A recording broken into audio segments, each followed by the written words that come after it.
ನಮಸ್ಕಾರ. ನಿನ್ನೆ ದಶಾಸಂಧಿಗಳು ಮತ್ತು ಅದಕ್ಕೆ ಶಾಂತಿ ಹೋಮಗಳು, ಶಾಂತಿ ಪೂಜೆಗಳನ್ನು ಮಾಡಿಸುವ ಬಗ್ಗೆ ಮಾತನಾಡಿದ್ದೆವು. ನಿನ್ನೆ ಹೇಳಿದ ಥರವೇ ದಶಾಸಂಧಿಗಳು ಎಂದರೆ ಎರಡು ವೈರತ್ವ ಇರುವ ಗ್ರಹಗಳ ದಶೆಗಳ ಅಂತ್ಯ ಮತ್ತು ಪ್ರಾರಂಭ ಬಂದಾಗ ನಾವು ದಶಾಸಂಧಿ ಶಾಂತಿಯನ್ನು ಮಾಡಿಸಬೇಕಾಗಿ ಬರುತ್ತದೆ. ಉದಾಹರಣೆಗೆ ಶುಕ್ರ ದಶೆ ಮುಗಿದು ರವಿಯ ದಶೆ ಪ್ರಾರಂಭ. ಈ ಸಂದರ್ಭದಲ್ಲಿ ನಾವು ದಶಾಸಂಧಿ ಹೋಮವನ್ನು ಮಾಡಿಸಬೇಕಾಗುತ್ತದೆ. ಯಾಕೆ ಇದು ಪ್ರಶ್ನೆ. ಶುಕ್ರ ಶೀತಗ್ರಹ.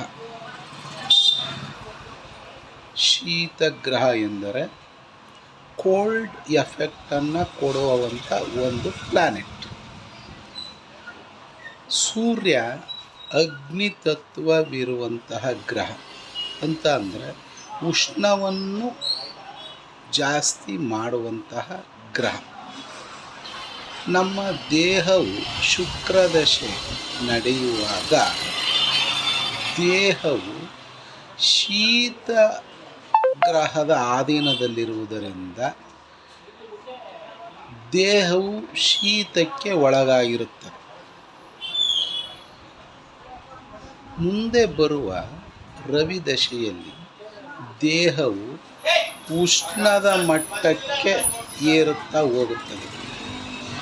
ಈ ಪ್ರಕ್ರಿಯೆ ವಿರೋಧವಾದ್ದರಿಂದ, ಶೀತ ಮತ್ತು ಉಷ್ಣ ಎರಡು ವಿರೋಧವಾದದ್ದರಿಂದ ನಾವು ಈ ಸಂದರ್ಭದಲ್ಲಿ ದೇಹವನ್ನು ಒಗ್ಗಿಸಿಕೊಳ್ಳಲು ಮತ್ತು ನಮ್ಮ ದೇಹದಲ್ಲಿರುವ ಶೀತಾಂಶವು ಕಡಿಮೆ ಆಗುತ್ತಾ ಬಂದು ಉಷ್ಣವನ್ನು ಸ್ವೀಕರಿಸಲು ಆಗುವಂತೆ ಮಾಡಲು ಗ್ರಹ ಸಂಧಿ ಶಾಂತಿ ಎಂದು ಮಾಡಬೇಕಾಗುತ್ತದೆ.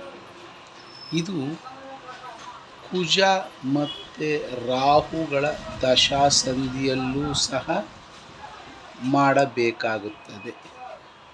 ಆದರೆ ಇಲ್ಲಿ ಹುಟ್ಟಿರುವವರ ಲಗ್ನ, ಈ ಗ್ರಹಗಳು ಅವರಿಗೆ ಆ ಲಗ್ನಕ್ಕೆ ಇರುವಂತಹ ಸಂಬಂಧದ ಆಧಾರದ ಮೇಲೆ ಅವಲಂಬಿಸಿ